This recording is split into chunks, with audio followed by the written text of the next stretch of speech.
mbokk yi ñu ngi leen di nuyu di rafetlu bu baax seen ànd ak ñun RFM ni ñu ko baaxoo alxamis june ci waxtu wi ci kàttanu borom bi ñu àndaat ak yéen seen émission yoon wi am mbégte àndaat ak président Alioune Tine moo jiite Amnesty directeur régional la kon bu Amnesty Afrique sowu jant ak du centre président Tine ñu ngi lay nuyu rafetluwaat teewaay gi. jërëjëf Alaaji maa ngi lay nuyu maa ngi lay sant di la gërëm ci invitation bi nga ma invité tey di gërëm seen auditeurs yëpp.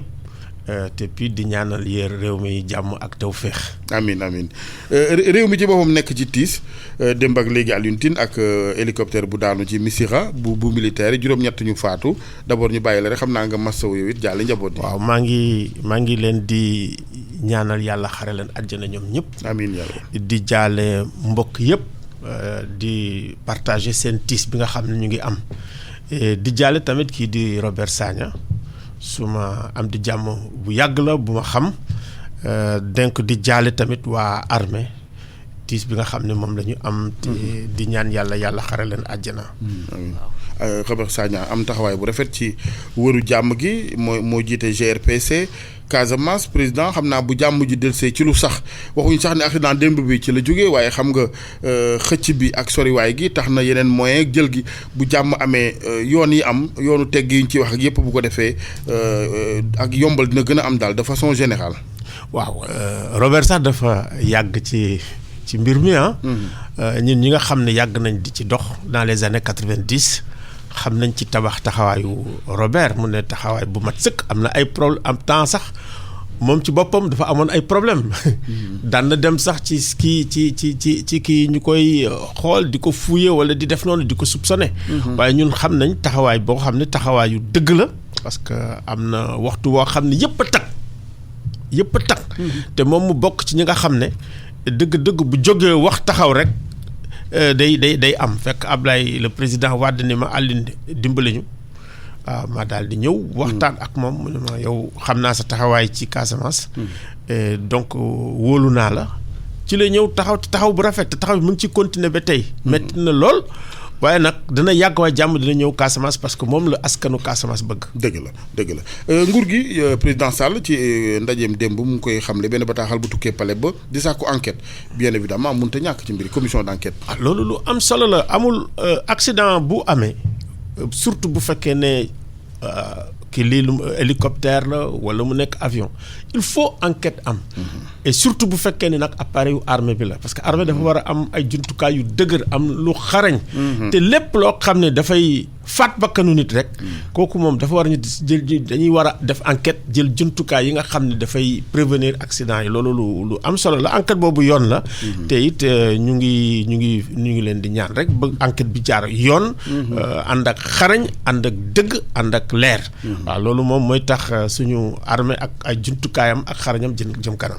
surtout pour wàllu sécurité réew mi yëpp. dëgg la leneen ci tolluwaay Alioune Tine yaa ngi yëngu ci wàllu ak yelleef doomu aadama Amnesty bànqaas gi fare Sénégal génne na rapport fan yi ci wàllu liberté ak tolluwaay ci réew mi mu jur coow lu rëy nag ndax nguur gi tamit vraiment ñoom ànduñ ci téere beeg liñ ci tënk yëpp rawatina it la ñu jàppe sax ba ni ñii daal xëy na bu weesoo jéem fee dagganal ay ngóor jigéen ak yooyu Sénégal moom liberté kenn mënul ne tumuranke na fi yow lan ngay wax dans tout ça. waaw xam nga Alaaji Assane yàggul rek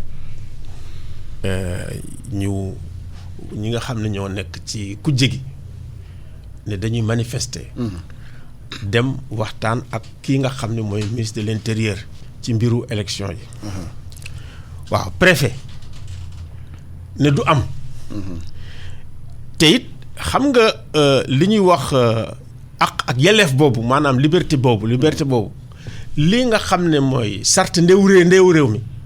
moo ko may ñin ñi waaw loo xam ne charte ndeewu réew mi moo ñu ko may est-ce que benn li ñuy wax arrêté bu préfet walla arrêté bu ministre mun na ne ci kawam charte ndeewu réew mi lu mu la may moo féete lépp ci kaw léegi nag il faut ñu seetaat suñu bopp ci li nga xam ne mooy liberté yi nga xam ne constitution bi moo ñu ko may te it du sarax dañ ko xeex ñafe ko ba am ko.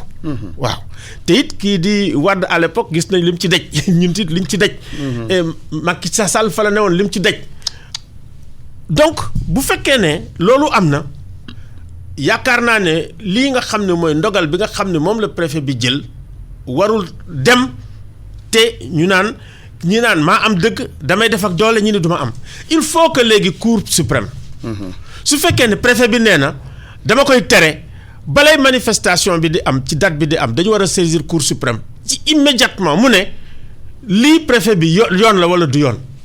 yaakaar naa ne loolu mooy dëgëral encore li nga xam ne moom la ñu xeex ñafe ko am ko parce que ñaari yoon fii. benn bi man maa jëkk a porté woon plainte dugal ko cour suprême ci benn marche. boo xam ne préfet bi da koo interdire. mais cour suprême bi mu ko xoolee daf ma jox dëgg. joxul yoon préfet bi ñaareel bi defaat nañ ko fi cour suprême. jox dëgg ñi doon marché. ça veut dire mu jox dëgg kii di charte ndeyu réew mi. mais bu ñuy jël décision bi dana fekk ñu tere marché bi gazé nit ñi dóor leen tëj ay nit. donc il faut ñu xoolaat doxalin boobu parce que dëgg-dëgg léegi ñun jaaxle nañu sax ci li nga xam ne moom mooy liberté yi nga xam ne am nañ ko. xeex ko à plusieurs reprises parce que bi ñu jóg tamit li nga xam ne mooy 23 juin. loolu yëpp pour changement am. ci ak yelleefu doomu aadama. ak ci dëgëralu démocratie. bi ñuy xeex tamit ba nga xam ne am nañu assises nationales yi pour mu dox. tabaxaat ay kuréel pour démocratie ak république am dëgër. sax ci biir réew mi. waaye nag. juróom benn at ginnaaw si lan ngay wax da nga naan mais tout ça pour ça dafa mel dañoo dellu ginnaaw wala dañoo def ay jéego ci kanam. waaw xam nga léegi dafa bëri dellu ginnaaw yu bëri yoo xam ne. il faut que ñu jël ko xool ko benn saytu ko. waaw bu njëkk bi dafa mel ne te nit ñi dañuy am habitude di ko wax naan société civile amatu fi. Alioune Tine dafa trahir. bu ñu ñëwee naan Penda Mbow nangam et cetera. ak ñi dem ci nguur gi. du loolu. il faut ñu seetaat ñun ñëpp suñu bopp. xam nga nit ñi dañuy dem ba mu yàgg booy xool ni mbir yi demee tey politique yi ni ñu doxalee dafa mel ni ñun dañuy seet rek naan man fa ma jëm cey fa ma jëm. kenn neewutul fu ñu jëm. ku ne yaa ngi seet na ngay sauver sa bopp mais doo seet naka ngay sóoraale ñi ci des pour ñëpp sauver wu. loolu nag bu amee. day sànq réew. te dafa mel ni ci waxtu woowu la ñu nekk. waxtu boo xam ne dafa mel ne espèce su waxtu découragement la day am nag ngeen xeex ba bare am yaakaar bu rëy yaakaar bi tas. mu daal di leen màbbal. waaw mooy période de déception bi nga xam ne jàpp nañu ci temps yi ci 6 ans yi. mais nag nañ moytu parce que aussi découragement ak déception mun na jur leneen. baaxul ci réew. donc il faut que non seulement nguur gi parce que en réalité aussi responsabilité découragement beeg déception beeg yooyu yëpp ñi nga xam ne ñooy élite yi. nit ñi wóolu leen teg leen fi am ci yaakaar ci ñoom. am na lu ñu doxal. bu fekkee ne ay yoon la ak ay tabax leneen Wàdd ko fi jiitu di ko def. waaye li ñu fi jëlee Wàdd mooy li muy màbbal institution yi. dem ba nga xam ni sax dafa ne day taxaw ci constitution bi def lu ko neex ñun ñi téye ko. donc il faut que ñu xoolaat suñu bopp repérer suñu bopp kooku. benn la ci li nga xam ne mooy pouvoir bi ak askan bi léegi opposition bi ñu yaakaar ñoom it. il faut que tamit ñu wan ñu ne. du jóge fi rek ma toog. parce que il faut ñu xool ñaari alternance yi lan la ñu jural d'abord ci mbiru koom-koom d'abord ensuite ci mbiru nekkaay suñu bien-être ak lépp. ak lan la ñu jural ci dëgëral suñu république. dëgëral suñu institution. indi fi loo xam ne ma profité ci jaale Mouhamadou Mbodj. mu nekk suñu naataango bu xarañ. suñu naataango boo xam ne. dafa taxaw tem. pour sellal. xeex ger. xeex lépp fexe ba nga xam ne lii di alalu réew mi. mu jëm ci askan bi. mu nekk rek bañ a nekk moomukaay ñi nga xam ne dañ leen dénk réew mi rek. waaw taxaw ci ba ni ko yàlla yóbbu yóbbu àllaaxira yàlla na ko yàlla yóbbu àjjana. amiin yaa rabbi. yàlla na saraxam yàgg seen loxo. amiin di koy jaale waa Forum Civil. di ko jaale mbokkam yëpp. di ko jaale jabaram Maître Nafissatou Diouf. amiin malheureusement yooyu xeet. loolu nga xam ne xeet yooyu am. yooyu du ñu gis ni tey bu fekkee ne opposition bi nga xam ne dafa bëgg dellu ci nguur gi ay dëgg yu rëy yi ñu ci war a wax. ak ay alternative yu mu war a indi. ay vision yu bees yu mu war a indi. ak wax yoo xam ne dina nekk ay wax yoo xam ne am na solo ci opposition bi ak pouvoir bi. donc pour wax leen ñun dañu jël suñu démocratie tey jël ko tënk ko ci lu tuuti. maanaam muy élection. mbiru élection kese. jeex na kese. mbiru élection foofu la suñu démocratie du loolu. démocratie boo gisee ñu ne élection day am parce que bu ñu nekkee ay 17 millions de sénégalais. ñu bëgg ci tànn kenn ni ko jiitul. am nañu ay mesures yoo xam ne bu fekkee ni kenn rek sax dem na dañu ne ki ci des yaa gagné. loolu mesure boobu la mais nag démocratie bu élection pare maanaam démocratie post électorale loolu la ñu war a ñun inventé nan lañ koy defee. parce que démocratie tey dafa paan ci àdduna bi yëpp. mais du yomb c'est-à-dire bu fekkee ni politique mu ngi wéy di fi doon teraanga fii ci ñëpp nag. ku fi faloogul say nombre oto say nombre kër say nombre jabar sax du day wuute loolu ak ba nga ko amagulee nañ ko waxante ca dee Sénégal politique am fi teraanga lañ ko jàppee fi léegi mu ngi demee noonu saagante du fi jóg fexelante du fi jóge. waaw xam nga mooy li ma doon ñëw léegi maanaam tey bu nit ki ne fu ma jëm te loolu rek intéressé ko. te ñu nekk ci situation boo xam ne fii la teraanga bi am te foofu moo gën a yomb. parce que xam nga tey nga ñëw ne wiw Macky Sall laa àndal. nga ni tey damay def benn kuréel boo xam ne tey damay jàppale président mu ne président de la république. booy xool ñi koy def tey dañoo bëri lool. te boo ko waxee rek. dañ lay woo soo ko deful sax te ne fee tey résister. mën nañ dem jëli la parce que temps yi da ngay gis ñu ñuy jëli ñu bëri. waaw loolu mooy seetuloo rek fan la ñu jëm. mais ñu ngi ci toujours. fu ma jëm. waaw ay man fu ma jëm. waaye du ñu ne ay fu ñu jëm. koo ci àndal baax na. koo ci àndal baax na sa teraanga am rek. donc il faut que ñu xoolaat loolu xoolaat suñu bopp bu baax en tant que sénégalais. parce que duñu fi nekk rek di fëgg suñu dënn. booy xool fi ñu jógee ak Senghor parce que am na Mame Less article bu mu bind bu am solo.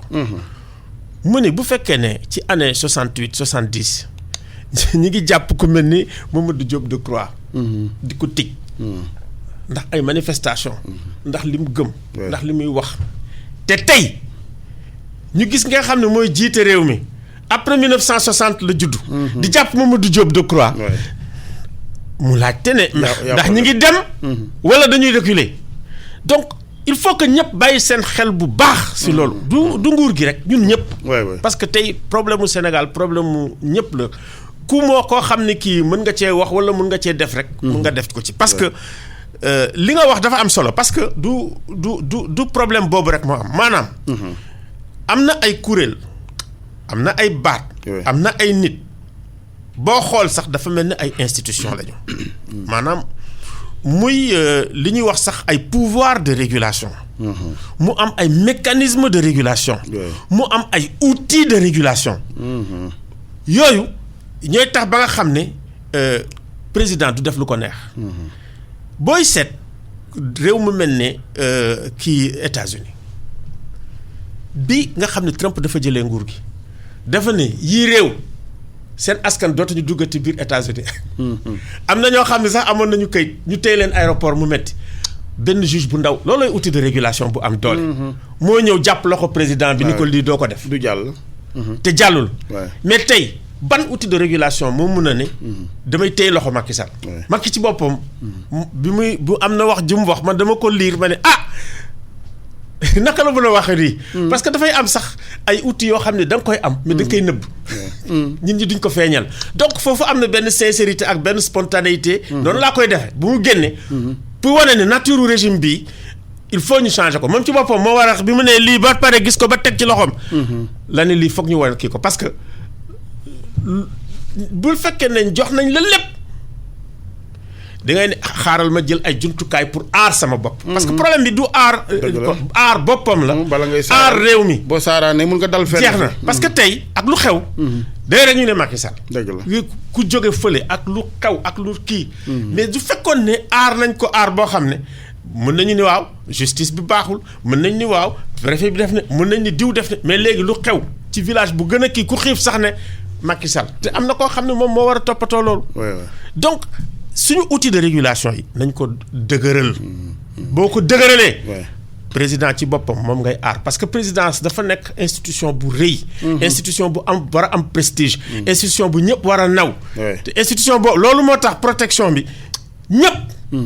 ñoo bokk war ko def muy kuy sénégalais rek civisme foofu lay commencer sax. mais dorénavant monsieur Alioune Tine comme def nañ ñaari alternance ca ba fii nuy wax ak vraiment askanu Sénégal ku wax dëgg rek xam ne dañu ñun weesuwul ñuy wër garab demunu dikkunu ci wàllu institution yeeg démocratie ak liberté ndax dafa mel ni ce sont les mêmes films qu'on rejoue dem ba place de l'indépendance wala waaj a egg ñu door la grenade nga dellu bu sa morom follee ko yow nga fallu tu remets le même scénario mais est-ce que du kon ci wàllu changement ak alternance yi dañ dul àndaale ak ay verrou maanaam yéen foofu ngeen war a tirer leçon yi léegi buñ dematee bay tënk ay mbir di ko waxtaanee ko dafay accord ñu wut ay cadenas yoo xam ni xëy na donte nag souvent aussi loo kànnaar nit ñi bu nu jubul danañ tëb miir. li nga wax nag laa doon wax xam nga dañu delloo si woon fii débat bi nga xam ne mooy est-ce que Macky mën na def troisième mandat est-ce que mënu ko def. gis naa sax constitutionnaliste ak experts yi nekk di ci wax di ci xuloo.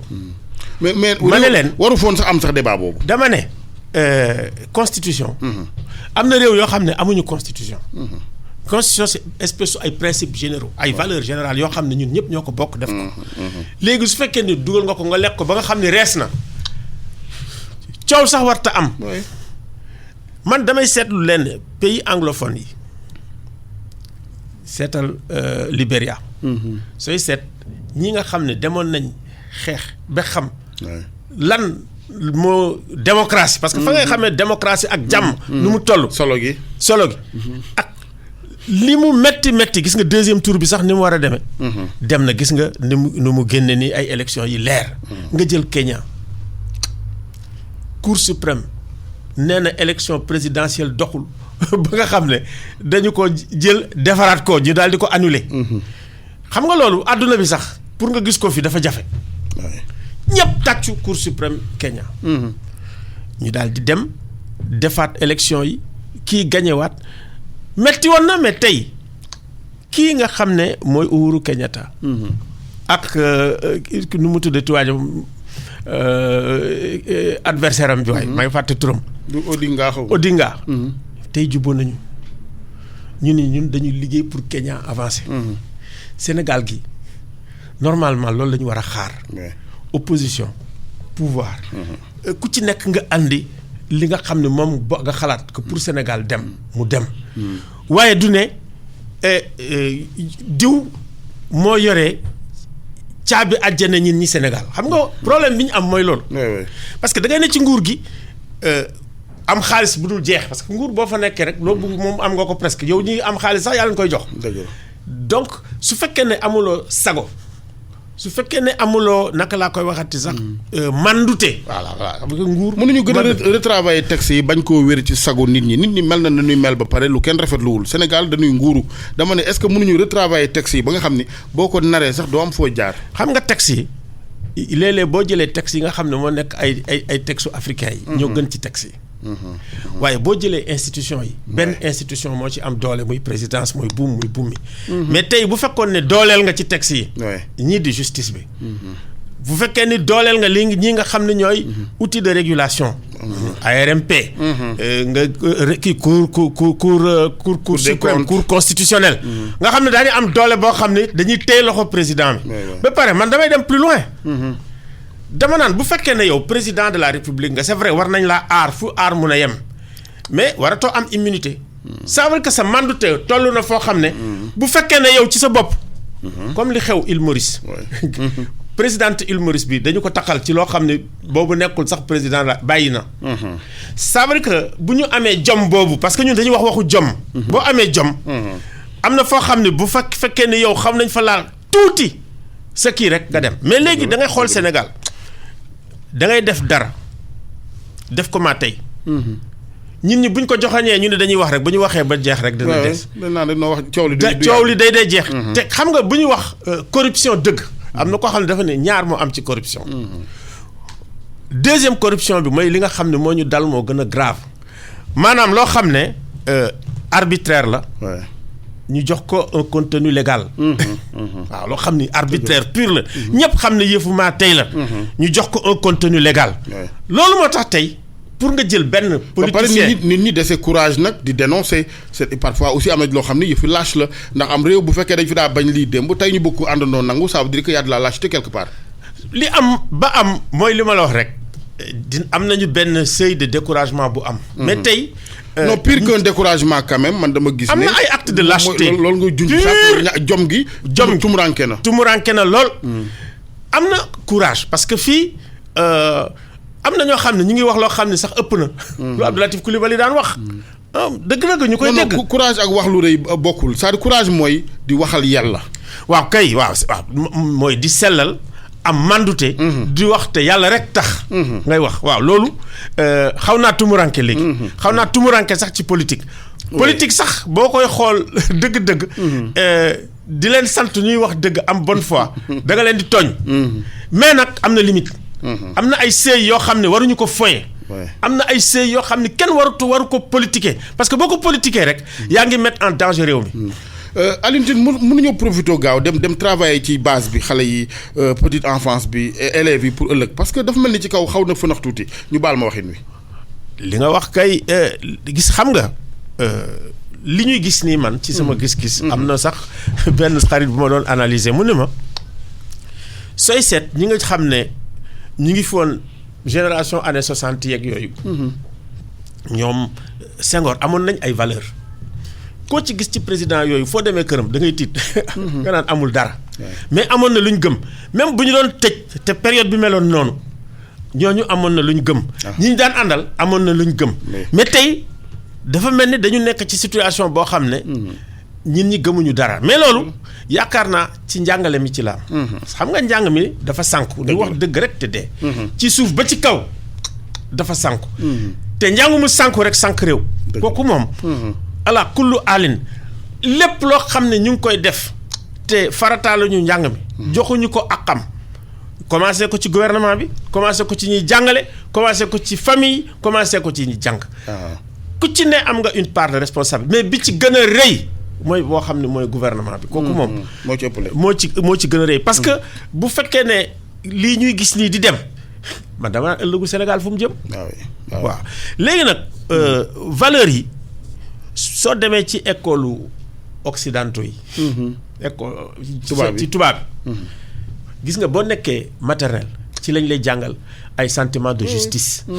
ci lañ lay jàngal jom. dafa am solo ci lañ lay jàngal ay valeurs. fii noonu la ñu war a def te ba par étape bu ne. ñu dugal la ko jàngal la ko parce que man am na lu ma gis lu ma tiital tey maanaam xam nga am na ay façon xeetu xam-xam ak xeetu culture. yu tumuranke ci ñii nga xam ne ñooy jiite. ak ñii nga xam ne dañu bëgg jiite. loolu nag moo sànq Centrafrique bi nit ñi di développé jàng ci gënoon tumuranke la te ci période coloniale la amoon. moo leen dab ba fii. donc fii bu ñu amee tamit ay cadres yoo xam ne ñu ngi ci kaw. maanaam am nañu ay diplôme mais am nañu ay xeet culture yoo xam ne amuñ ko. loolu mooy indi. nga gis médiateur bi. ki mu bokkal parti. ni président de la république wàcceel ma médiateur bi. xam nga dëgg nga nekk député à l'Assemblée nationale. nga xam ne yow ci sa bopp. instrument de régulation nga war a bokk da nga war a dëgëral médiateur parce que médiateur day téeree loxu buur téye loxu état parce que état dafa am doole lool ci citoyen bi buy war sa kaw koo koy ñëw taxaw di la aar. waaw kooku di def liggéeyam nga naan nañ ko dàq. te ñu lay dégg. xam nga. moo tax foofu mooy tollin bi nga xam ne moom la ñu toll tey en politique. c'est grave péete gi moo yàq réew mi ak fu waay mën a féete nag nguur wala opposition nit ñi est-ce que dinañ def ràññeet léegi entre politicien bi wax ak homme d'état bi war a wax wala kilifa gi war ne man kat waruma wax luy tas sama réew parce que fii farfarloogee tax ku ne doo waxal yàlla encore une fois da ngay wax rek parce que far sa intérêt féete. mu ngoog ça veut dire que li ñuy xam ne mooy démocratie électorale. nga xam ne da ngay dajale rek. te kii mën a dajale mooy xam ne kii am. mais bés bu sénégalais bi toogee ba am maturité ni man. du ma seet ku am du ma seet ku ñàkk. dinaa seet koo xam ne kii màndu na am na xam-xam mën na defal réew mi. ma jël sama alal def ko ci comme ni américain di def. daal di ni kii ñun ñoo ko tànn. très bien ñoo koy dooleel. nañu jiite. tant que loolu amul dina jafe. parce que tey élection bu amee doo xam sax ku ànd ak yow ku àndul ak yow. dëgg la te xaalis bi day wal. mu nekk day tasaaroo ku woote mu fees sabar yi. te Sénégal nag il faut que ñu commencer di am rigueur. bu fekkee ne bëgg nañu avancer parce que quand même. mënuñu woon nekk dans les années 70 ñu avancer dans les années 80 ñu ne ñoom la ba 2000. ñu ne ñoom la. tey ñuy doxale nii ñuy doxale. léegi ci ban kéemtaan lañ ko mën a jaarale ba am li nga bëgg yëpp ci 2019 gi ñu jëm parce que li fi xeeñ gum yëpp de part et d'autre taxawaayu farfar loola xaste ak loo xam ni wax yu bon la yu mën a taal réew mi ëllëg. waaw xam nga ci processus lañ nekk. processus ak évolution. évolution nag léeg-léeg du nekk lu linéaire léeg-léeg day nekk zigzag. waaw fii nag ñin ñi war nañu di déglu xale yi waaw parce que xale yi boo déglu li ñuy wax ci réseaux sociaux yi. Bu fekkee ne politicien nga de war nga xoolaat sa bopp mu nga nekk pouvoir. nga nekk opposition. parce que tey loolu la ñu amagum. loolu mooy li nga xam ne fa la tolluwaayu Sénégal ne ci démocratie ci fa la tekk ci toll ci leadership. leadership bi nag dañ ci am crise léegi nag crise bi du politique yi rek la de ñun ñëpp. ñooy ñëw war kii suñu loxo retrousser suñu manche. dëgg la. ni ñun Sénégal nii lañ ko buggee. leader yi ñu bugg nii la ñuy bugg ñu doxale politique bi nii lañ ko bugg mu doxale du ko wax ne rek fu ma jëm ak samay ñooñ. ak ñi ma àndal. ak suma parti. parce que da ngay jël pouvoir bi nekk ak sa ñooñ nekk ak sa parti ba pare fàtte bot di ñu ci des ku bokkul ak yow rek bokkul. warta lekk. warta naan warta jëriñ même bu amee xam-xam. mais loolu da ngay léeg-léeg réew mi ci boppam. da nga koy empêcher mu jël ñi gën a baax ci réew mi. dem mën nañoo dem foo xam ne bu ñu nekkee ci biir état bi dañuy seet rek ñi nga xam ne ñoo mën ñoo am xam-xam waaye état bi fi mu toll nii ak parparlu bi fi mu toll nii. ñii nga xam ne ñoo ngi ci parti ñooy jël administration bi léegi nag xam nga li wax max di def ci biir bois jël bois bi di ko lekk. mun nañu lekk état bi ba état bi day yëg-yëg rek màbb te duñ ko yëg léegi il faut ñu am ay normes yoo xam ne bu fekkee ne dañuy jël ay institutions de régulation ñu ni waaw appel d'offre. bu ñu nee dañuy jël PDG RTS ñu ni appel d'offre. bu ñu nee dañuy jël ay bu ñu ko defee ci loo xam ne mooy instrument d'intérêt général. nga xam ne du parparloo moo fi am du leneen moo fi am. dëgg la. mën na am ñu am ñoo xam ne danañu màndu. danañ am xam-xam. danañ am capacité les meilleurs d'entre nous ñi ëpp xam-xam jiitu mais souvent loolu dañ koy wax réfléchir teg bind mais duñ ko appliquer ku ñëw rek daal di fàtte. waaw mais xam nga pas-pas moo des. te jom moo des ak courage Sénégal am nañ courage bu bëri bu méttee métti man bu ma xoolee ci ginnaaw tuuti. ku xool ci ginnaaw tuuti rek xool taxawaayu xale yi. dóor leen ak affaire yi ñu taxaw nga xam ne am na énergie boo xam ne moo fi ne. boo jógee nga tey toog xalaat tey rek laa déglu xale yi nga xam ne ñu ngi dox dem Alger. ñu jël leen dajale leen di la say sénégalais nga fa. léeg-léeg nga gis ñu traversé désert bi ñu dem ci mer bi di dee nga xam ne. xale yi ragaluñu dee. donc il faut que ñii nga xam ne ñoo ne ci kaw ñu delloo si waat seen xel bu baax. parce que am na foo xam ne bu ñu fa tolloo kenn du mën a téye kenn. te yàlla bu ñu toll foofu. amiin donc bala ñu fay toll il faut que ñu xool suñu bopp. xoolaat suñu bopp bu baax xoolaat suñu doxalin bu baax te li ñuy wax nag politiciens yi lañ ko jëkk a waxal de façon globale. ñii ne ci pouvoir bi en tête. parce que ñoom ñoo war a joxe le bon exemple. ñoom ñoo war a nekk référence. ñoom ñoo war a fexe ba nga xam ni jàmm day am. lii nga xam ne mooy ak yelleefu doomu aadama ñun ñu jox leen ko ba mu mat sëkk. ñii nekk opposition. mauvaise foi bi ñu teg ko fële. xam ne nag ñëw toog. waxtaan moo des bu Kim Jong-un toogee. ak Trump waxtaan ak moom. vraiment Wade war naa toog ak Macky Sall ñu waxtaan. parce que tout de même. Sénégal lañ nekk ñun ñëpp ay sénégalais lañ. xam nañ dëgg xam nañ yoon. te ñun mun nañ atte ñun ñi xam ne ñooy askan bi. ku fi nekk di fi foo ñu taxaw ci sa kaw. d'autant plus que Alioune Tine ñu baal ma aussi léeg-léeg dañ ciy boole naa fekk genn gi du ma dajeeg diw ca ndekkee ci guddi gi ñu ngi daje c'est-à-dire au détriment des populations loolu sax dara gënu ko jubadi. naa fekk la voilà. ñun lu leer lañ parce que élection lenn na koy rey lenn moo tax muy élection am. maanaam muy kóolute. ñu dem ba nga xam ni confiance am na. waaw confiance am na ci nii ñuy doxalee processus électoral bi maanaam règle yi ñu toog waxtaane ko d'accord ci nii lay demee fichier électoral ñu toog waxtaan ci nii lay demee bañ def yëfu péete mun nga jël les meilleurs experts ñu defal la liggéey bi gën a baax mais. comme boole woo ci ñeneen. mu indi ay kóolute mu ñàkk a kóolute mu indi mauvaise foi parce que mauvaise foi mooy boole woo ma ci rek. du ma reconnaître li nga xam ne moom baax na wala baaxul te du tey lañ ko gis. man damay fàttali toujours en 2000. les cartes israéliennes président Wade lu mu doon wax man du ma wote ak moom. daf ko mujj wote. donc am na loo xam ne aussi politiciens yi danañ ko wax da ngay seet lu mu wund. donc toogal nga waxtaan ak ñoom. te ñoom it dañuy déggoo parce que. danañ waxante dëgg. danañ wax ci suuf. danañ waxante caaxaan. mooy li ma lay wax moo tax ñu naan la politique rek la. loolu ñu naan politique rek la nag la ñu war a bàyyi teg ko ci suuf. parce que bu ñu demee ba ci ay élections dëgg war nañ jël ay politique teg ko fële. bu ñu demee ba ci ay élections ñi nga xam ne war nañoo ñëw bokk ci élections yi. war nañ leen ko yombal. taxawal leen ko ñu ñëpp bokk toog waxtaan d'accord ci kuréel yëpp. très bien ni jiite réew sax ak ministre rek loo mën a dégg diisee foog naa ne bu fekkee dañ koy xëccoon nen ni ba mu jaral yenn yi wax yu ñaaw yenn yi ça veut dire que ñoom eux-mêmes ils avouent sans s'en rendre compte que lii ndekete du liggéeyal sa réew nguur a ca ne. moom laa la nguur. parce que liggéey bi nag yombul quand même. Alaaji ko war a xëccoo ba mu lay jaral yenn yi. gis nga nguur moo nekkin boo xam ne su fekkee ne àndoo ak sa sago. su fekkee ne da nga matadi. su fekkee ne da nga ñàkk mandu nguur ci boppam da lay sànq parce que dafa mel comme drogue. te am na ñoo xam ne nguur rek a leen di attiré ñu wër la ñooñu la wër nag. mos naa ci waxtaan ak président Diouf mu ne ma des fois sa premier cercle bi nga xam ne mooy sa cercle de sécurité ñoo lay sànq. ñoo la waroon a sàmm sànq la. ñoo xam ne dañ la naan rek moytul. diw wax na lii diw wax na laa diw wax na lii diw def na lii diw def na laa donc il faut que président. c'est des énergies négatives yu ñu lay wàll ba yow sax nga soppeeku. totalement wàll la waaw parce que am na loo xam ne fii man li ma gën a naqadi ci Sénégal. tey ci homme politique yi moom ma gën a naqadi mooy li ñuy wax corruption politique maanaam. nga fexe ba nga xam ne sa dignité da nga ci def prix. waaw jox nañ ma lii ma dem. de deux li tax tamit nga naan fii laa jëm xam nga dañu naan financement parti politique amul mais booy seet ba seet.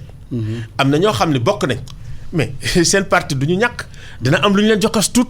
looloo tax ñun ñi di dem te day fausser élection yi. day fausser deuxième tour yi. te tey il faut que ñu fexe ba nga xam ne mun nañu am. ay normes yoo xam ne dinañ financer parti politique yi ak seen représentation. ba du ak seen parparloo.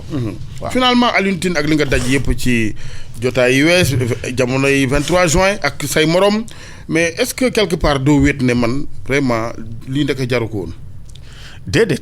découragé go. déedéet découragé wu ma du ma sonn du ma tàyyi du ma bàyyi loolu daf ma ñàkk loolu bari. presque sama liggéey ñàkkloo na ma ko. te ñun ñi xam nañu quand même fi ma toll woon en tant que chercheur. ci ak jàngale. université. waaw te it daf may jëlloo ay risques rek. waaw waaye nag. li nga xam ne moom nga bëgg nga kii ko. dëgg te ne ci. lu ma lay indil daal mooy da lay indil lu baax rek. macha allah. lan ngeen noppee def yow ak say morom fii nu toll ci réew mi parce que waxtaan yombagul noonu waxtaan woowu am maanaam am ku dindi ñëpp bi ne ci diggante wàll yi ko séq. du yomb parce que ñi ne ci arène bi comme je te l'ai dit ñoom ñëpp kenn bokkul ak sa morom li tax ngay wax ñii dañ na sama doom dellu si dañ ko mettre en exil ñi leen ne sunu candidat nañ ko bàyyi ñii ne ñun Macky Sall dañu bëgg deuxième mandat premier tour mais saa yu à ce rythme nag réew mi moo ci sànku. waaw xam nga moo tax ma ne il faut que ñi nga xam ne ñoo ne ci nguur gi ne dañuy toog jaral na leen lu ne waaw toog. garde nguur gi jaral na leen lu ne ak ñii nga xam ne dañuy wut nguur gi wut ko am ko jaral nañu lu ne loolu mooy yàq réew mi benn maanaam radicalisme non seulement radicalisme mais da ngay toll boo xam ne yow amatuloo patriotisme ça veut dire que yow da ngay fexe rek sa salut ak sa salut parti ak sa ay salut clan ak sa ay salut famille te loolu dëgg-dëgg daf fi amaat fi il faut que tamit ñu am ñoo xam ne tamit dañu autoriser maanaam am nañu ay autorités yoo xam ne c'est des autorités religieuses. bu ñu jël la régulation religieuse. en réalité mën na nekk la régulation en dernière instance. mais ñooñu on s'est arrangé ba daal di leen di bàyyi ci benn ruq am na ci sax yoo xam ni daf nañ rallier nañ leen à la cause gouvernementale ndax cité religieuse yi ñuy tabax finalement ñooñu pour nga nekk un régulateur du yomb. waaw mais ay autorités morales lañ. boo waxee daañ dégg li nga wax. daañ xam li nga wax. daañ comprendre li nga wax te man mi yàgg a dox dem ci ñoom ñu may dégg. xam naa ne am na loo xam ne mën nañ koo def bu fekkee ne déggoo nañu. pour mbir mi jëm kanam. parce que xaw nañoo toll foofu tam man tamit boo gisee ma commencé di wax te noppi woon naa lu bari mooy li ma tiital Sénégal. waaw moo tax ma jóg di wax. léegi nag loo xam ne mën nañ koo def. ba nga xam ne nit ñi daañu toog looloo tax ma ne leen Kim Jong Un. ak Trump bu ñu toogee di waxtaan. Wade ak Macky Sall. mën nañu war a mën toog waxtaan ak ñoom Idrissa Seck. waxtaan ak société civile bi ñu toog waxtaan xam ne Sénégal ñoo ko moom ñu seet ñoom ñëpp ci yan charte la ñuy toll ba nga xam ne élection yii ñu jëm dañ ci jëm ci bismillahi rahmaani rahim. génn ci alhamdulillahi rabil alamin loolu moom moo ñu war ci fi ñu toll nii. parce que ni ñuy doxale Sénégal tey ak ni muy doxee ak xëccoo bi ak xeex bi bu fekkee ne dem nañ ci élection ci contexte bu mel nii. suñu contexte électoral bi leneen lay niru. dina métti te képp koo xam ne jël nga réew mi. ci ay conditions yu mel noonu ak ci contexte bu mel noonu. mais doo gérer dara. doo mën a liggéey. donc il faut que ñu xam ne il faut que ñu préparer suñu contexte préélectoral. donc toog waxtaan moo ko def. marche yu dul jeex ak gazage yu dul jeex ak interdiction yu dul jeex. du ko def toog rek waxtaan moo ko def. te kooku nag ñëpp ci war a jàpp. xanaa toog waxtaan. boo nee kilifa aada wala nga nekk kilifa boo xam ni ci diine nga. ak bu mënti doon. dëgg-dëgg sa wareef mooy nga ne leen toog leen ngeen waxtaan. amoon na temps monseigneur Adrien Sarr je pense que c'était en 2007. ci élection yi bi ñu préparé marche bu rëy ñëw ci moom waa di ko dafa ne waa opposition bi dem leen ngeen préparé élection yi. ci la ñu arrêté marche bi fekk élection yaa ngi jege. ñu naan dina am du am. donc il faut que ñoom ñu dem toog waxtaanu élection yi pour ñu am élection yu leer am élection yu jub te li ñuy wax carte yi jaaduwul réew nga nekk ministre de l'intérieur. wala nga nekk président de la république askan bi soxla carte d'identité nga ne mënuñu ko am c'est pas possible. loolu mënta ne. carte yi war a am dañ ko war a joxe génne ko. ak nu ñu mënti def pour joxe ko ñëpp war nañu am seen carte balay élection yi di ñëw. chiffre yi ñu génne xanaa convaincre la wax nañ ni ci kàddu yu ministre intérieur d'ailleurs 80% nangam pour cent yu ñu séddale li des bareetul xëy na ñu baral jéego yi rek. ma ne. wala gëmuloo yow. man waxu na gëm naa waxuma gëmuma. man lu ma gis rek. dama naan lii la li may déglu te di ko xaar mooy ñu ne 100% des sénégalais jot nañ seen carte. loolu moo may tax a noppi. ok waaw. beneen mbir président Alioune Tine mbiri Khalifa Sall atte bi am na ñu ngi xaar verdict di dogalu tribunal bi le 30 mars ban jàngat nga ciy def yow. waaw xaar nga am ci. xam nga bugguma wax. ci fi ma toll ci affaire Khalifa Sall damay wax rek. que ñun niñ ko gisee ak ni procès bi kii ci Amnesty International. xaw na li ñuy wax procès équitable ak normes yi. de façon stricte. tey na xel. procès loolu rek laa ci ci norme procédure bi wala. ci ni mu bari na ci yi muy demee. ñun ànduñu koo xam ne. dañu lay jox alalu réew mi te doo ko sàmm te doo ko awale foog ko war a awale. waaye ak képp koo xam ne tuumaal nañ la. war nga am li ñuy wax procès équitable norme des procès équitables. boo kooku bu amee. amul loo xam ni moom la ñuy wax mais loolu norme yi dëgg-dëgg. des na boo xoolee nu mu dem bëgguma ñëw ci détails yi. parce que ñu ngi xaar. verdict ñu ngi xaar leneen. d'accord beneen atte Imam Ndao ci wàllu terrorisme également boobu tam procès bi dina tàmbali le 9 avril ndax foofu lañ ko toxal ba booba mais du ñu dugg ci biir procès bi ak ni nga ko waxee ak magistrature beeg taxawaay gi ko ci war mais ci doxalinu procédure bi. au début ba léegi sénégalais yi xamuñu procureur génnul communiqué contexte bu bees terrorisme bi buñ deful ndànk dina rey yenn liberté yi parce que il faut que ñu jëm a réadapter tout cela. waaw xam nga li ñuy wax loi antiterroriste. ci am. ci àdduna bi yëpp waxuma rek Afrique. oui. ay loi yoo xam ne c'est des lois liberticides maanaam day rey liberté yi. da leen di rey te it dafay aussi rey li ñuy wax état de droit parce que état de droit aussi mooy procès équitable mooy lan. maanaam bu ñu la jàppee tuumaal la nga am avocat yu lay défendre bu ñu la tuumaalee ni lay lii yaa ko def ci mbiru terrorisme. ñu am ay preuves war ko wax war ko wane. te it waruñu toog délai boo xam ne dañ lay tëj ilaa ajalil mursalina ay 1 an 2 ans di la doog a jugé loolu moom du yoon. waaw léegi ñun affaire imam Ndao ñun waxtaan nañ ci ak imam yi. ñëw nañ à plusieurs reprises wax ñu ci. te imam yi li ñu ma wax lenn la. affaire mandute ñoom procès équitable la ñu bëgg.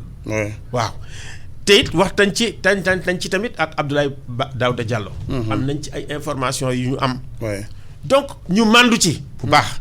waaye lii nga xam ne kii àq la ak yelleeful kii nga xam ne mooy imam Ndao war nañ ko jox muy procès équitable. muy tamit bu fekkee ne dañu ko ñu tëj ko ci ay délais yu normal jugé ko ci ay délais yu normal loolu nag moo amul la société civile wala ñi nga xam ne ñooy kuréelu ak yelleef doomu aadama waruñu rek yam ci ne war nañ ko àtte bu normal dañu war teg ca bët di ko suivre du début à la fin les conditions de détention yu mu nekk ci kaso bi tout ça dañ ko war di may bëggat. mais loolu yëpp wax nañ ci sax. waaw ñun Amnesty International wax nañ ci conditions de détention yi forme de si tu veux ay torture morale yoo xam ne am nañ ko yooyu yëpp. jip na loolu yëpp jip na. ci procès imam Ndao. yoo xam ne war woon am li nga xam ne daal moom la ñu war a def. mooy ñu leeral nit ñi. procureur de la République mooy liggéeyam. mu communiquer ñu xam lan la ak la mu wund. bon am nañu ay lu ñu gis nañ ko wax nit ñi xam lan moo nekk ci biir mais. lu bëri lu ñuy gis ci li ñuy wax ku ñu accusé de terrorisme mun na am état bi anticiper. c'est bien que état bi di anticiper actes yi kooku tamit. il faut que ñu rafetlu ko. xam ne tamit yoon la. que état bàyyi ba nga xam ne rey nañu nit ñu ñëw di kii waaw kooku lu baax la. mais képp koo xam ne soupçonné nañ la jàpp nañ la waxtaan nañu ñooñu la jugé teg ko ci yoon. bu fekkee dañ la soupçonné. ñu génne ay preuves yu leer ni lii la. mu bañ a ne rek. dañu ko ay prêcham la ñuy dégg wala liyam la ñuy dégg déedéet lu ko mooy ñu daal di nangu ni jum nañu jàll ci leneen. voilà maintenant ay réewu France dama koy nommer parce que moo gën a fës ci ànd ak ñun diñu tànqal guddeeg bëccëg ci wàllu terrorisme ca ba tey benn poto meew tàkku fi ci dëkk bi ñun li ñu am mooy ay nit ñuy rey ñuy enlever ay gone loolu la ñu am fi ci réew mais pas terrorisme macha allah mais est-ce que France ni mu koy bëggee noonu la ñu ko war a doxalee ñun amuñu suñuy réalité personnelle yu ñu war a mën a xeexee terrorisme ba ci daara yi da ngay gis ñu anticiper il finance l'éducation parce que ragal dañ ni bu ñu ko bàyyee ak les arabes wala dara mu jur ëllëg mbiri xeeti ay terrorisme ñoom seen njort googu ñu àndal ak défendre seen askan mais waruñ ñu rek forcément jox ñun fi ñuy xool suñuy gët. waaw wax nga lu am solo parce que ñun tamit ñu ngi gëstu ci affaire yi depuis longtemps. boobu amul sax suñu réew am Nigéria parce que foog ñu jàng tamit ci li nga xam ne am na feneen. ak yi am ci Chebab yeeg fépp. li nga xam ne am na affaire terrorisme dafa complexe trop. am na ñoo xam ne nag dañuy instrumentaliser li nga xam ne moom mooy islam bi. waaw parce que ñun am nañu islam boo xam ne dëgg neex yàlla. ci islam yi gën a pacifique gën am tolérance. dans la sous-région de l'Afrique de l'Ouest moom la. léegi nag indil nañu salafisme am na ñaar am nañu quiétiste ñoo xam ne ñu ngi topp yoonu yonent bi sallallahu alayhi wa sallam. di ko def ci jàmm melentaan sax duñu la rey. man am naa ci ay goro xam naa leen te gis naa li ñuy def bés bu jot. waaw am na ñoo xam ne nag defuñu salafisme rek politique la ñuy def. parce que nguur la ñuy wut. te lu ne lañ koy wute façon ñaaw def bu ne lañ koy wute. parce que koo xam ne da ngay dem nga gis nit ñi nekk ci benn nekk garage war a jël transport. nga bombardé. koo xam ne dara defu ko mu dee. mais Alaaji il faut que ñu jël jumtukaay pour xool. loolu naka lay amee. kooku c'est un terroriste. c'est pas parce que chrétien mais c'est un terroriste. waaw mais nag dinaa la leeralal lenn nag faagaagal way. dinaa la leeralal lu leer. c'est pas parce que yaa ngi ci réew. amul dara rek. que gars yi newuñu fa. dama lay jox ay tegtal. c'est pas ce que j'ai dit. waxuma ni gars yi nekkuñu fa la nekk gunu fi waaye dama ni ñun tam parce que aussi vraiment même bu dul mbiri terrorisme Alioune Tine xam nga ni France ni mu ñuy xalaatale moo ëpp li ñuy xalaatal suñu bopp. waaw man li nga wax il faut que les gens décomplexés mais di tënkal seeni mbiri bopp à partir de chez eux. loolu ngay wax sax am na ci fu ma ko indi maanaam xeexu terrorisme tey munoo yeewu suba rek nga ne ay gànnaay lay yor. ay hélicoptère ay drone ba pare rek di joow mu daan. def nañ ko Irak. Ouais. bi ñu ko defee Irak dafa yokk loolu moo jur. loolu moo bàyyi. Al-Qaïda yokk joodo. Al-Qaïda bu jëm ci. yi état islamique. et en Libye également foofu la jóge. Oui. xeex bi. nekk Irak moo jur état islamique. Oui. ba ñu dem conquérir yeneen. donc xeex bi rek. du ko def. dëgg la. il faut que ñu seet lan moo ko indi booy seetlu da ngay seet ci réew yi nga xam ne dafa am muy Mali da ngay jël nord Mali. mooy côté yi gën a ndóol yoo xam ne état bi newu fa. état bi jëlul responsabilité am. Oui. pour jàng am fa. pour liggéey am fa. Oui. pour kii am fa su ko defee trafic de drogue ak façon délinquance yu ne mooy am foofu. da nga koy bàyyi wuy yi. boo jëlee Niger. même chose boo jëlee Cameroun. même chose état yu lac Tchad yi. Sahel moom la ñu bokk ak fii nga xam ne mooy Mali. dëgg la. donc il faut que état lépp loo xam ne war nañ ko jox. askan bi Dëgg la. mu ne fa boo jëlee Burkina Faso moo fa ne. te Burkina bés bu ne mu am fa. donc du droit civil ak politique rek. la ñu war a def les droits économiques sociaux et culturels la sécurité humaine war nañ ko def. te it ma wax la leen dafa am benn économiste bu ne ñu ngi koy tuddee Amartya Sen mu ne xiif. mën na am foo xam ne sàq yaa nga fees del. dëgg la. te boo xoolee àdduna bi tey la àdduna bi gën a riche. tey la gën a am alal. Ouais. li ñuy tuur ci ñam kenn xamu ko. mais boo demee ci ay coin wu monde bi. Ouais, ouais. xiif dafa am. dëgg la. Sénégal fii dañu naan xiif dafa am. warte mën a am te léeg-léeg day am fi nga xam ne. foofu la bay bi ëpp. fa la ceeb bi ëpp foofu lépp ëpp. kon ay problèmes structurels yoo xam ne war nañu koo xool. séddale bu jaar yoon. seen ak mooy boddi. mu ne loolu boo gisee sàq yi fees xiif am. dafa am ñoo xam ne dañ leen a boddi bokkuñu. dëgg la. te it boddi boobu bëri na lool Occident. fii ni mu fi mel dafa jéggi dayoo. il faut que ñu bàyyee xel loolu moo tax ma ne nañ bàyyi fu ma jëm. di wax fu ñu jëm. ñu tal yeneen sujets yi. tal yeneen sujet politique rek. exactement bàyyi politique rek. Alioune Tine xam naa doo fa ànd ak man ndax défenseur droit de l'homme nga mais bi ñuy commencé enlever gune yi di rey di ak ci anam yu ñaaw am ñu ne lii lépp peine de mort gi ñu fi jëlee la bu ñu indi woon àtte boobu bakkan Sénégalais ragal na dee ragal dee goo xam dinañu régler wala yow da nga naan déet. xam nga peine de mort. lii di am nii. France peine de mort ñu ngi ko abolir en 1981. waxuma ni daggate amu fa de. ay terrorisme ak mais niñ koy defee nii fii ci biir Afrique amu fa. am na Gabon lu bari parce que c'est vrai que nguur bëggum nguuru nga baal ma àq de. nit ñu ñuul ñi fu mu ne dañ koy def ci puune yi mu nekk lu ñaaw. mu nekk lu bon loo xam ne état bi moo ci war a jëkk taxaw xam nga kooku mooy état bi sénégalais bu mu munti ne. ki nekk ci mbedd mi ak mun naa ne ki nekk ci palais bi lañu war a yemale. ça veut dire que seen dund ak seen bakkan war na ko jaral lu ne. kooku nag mu ne benn. ñaar mu nekk ci parents yi parce que li ngay génn ci mbedd mi waxuma la sax ay taalibe mais ay xale yu tuuti. yoo xam ne dañu nekk ci mbedd mi di génn oto yi mun nañ leen rey dem léeg-léeg sax oto yi dem ci dem yoonam. donc càggante gi nga xam ne nekk na aussi ci parents yi ci yenn parents yi. kooku war nañ koo xool ba pare. am une politique de la parenté ça veut dire que yow da nga am responsable. stabilité ci sa doom yow d'abord. su fekkee ne am na ay yoo xam ne defuloo ko ci sa doom. ñu seet naka la yoon di dale sa kaw. parce que ci sa sàggante la. te kooku dafa nekk sax ci charte africaine des droits de l'homme et des peuples charte boobu ñun ñi nañ ko seet nan ko dugale suñu biir kii. ba pare nag ñun ñëpp tamit ñu nekk am responsabilité comme bu njëkk. parce que bu njëkk ba. ndaw lu ne presque yow boo ñëwee nekk magam nga. wala nijaayam nga wala baay bu gisee lu naka sax nga seet naka nga ko jubbal. mais boobu nañ daan dëkkee comme sunu maam yi la woon sunuy gox ñuy xamante léegi mooy li ma wax ci tubaab bi day dikkaat dañoo tàmmal ay appartement tabax en hauteur dankalikoo dox daje ba nga xamante ni yooyu tamit voisinage bi da nga koy dégg nii rek mais kenn du xam ku ne kan. waaw xam nga léegi nag loolu mënta ñàkk man bi ma nee 1960. pourquoi mënta ñàkk parce que depuis 60 li dugg ci alal ci Afrique Sénégal également dañoo jógul ba jóg jotee. yow kay li nga wax man kay dama d'accord ak yow à 100% gis nga tey du fekkoon ne wàññi nañu guerre parce que guerre cancer la ci fii. ci suñu gouvernement yi cancer la suñu institution yi. cancer la suñu société bi. li nga xam ne ñun ñu ngi koy liggéey di ko ñàkk. ak alal ji nga xam ne ñoo ko moom mu lew ñu. bu fekkoon ne ñëw na ci ñun soxlaw ñu ndimbal. dëgg la parce que Akufo-Addo dem na ba ne léegi soxlaatuma ndimbal. soxlaatuma li ki nga xam ne mooy banque mondiale mooy FMI. parce que it am na yoo xam ne waxal nañ ñu ko defal ñu ko jëye lañ ñu indil. tey maa ngi gis ay analyses yoo xam ne dañu naan attends li nga xam ne banque mondiale mu ngi koy imposer Europe pays européens yi mu nekk ay normes mu nekk ay kii léegi pays européens yi avancé comme ay Espagne di jóg ak ay Portugal mooy ñi nga xam ne toppuñu ko.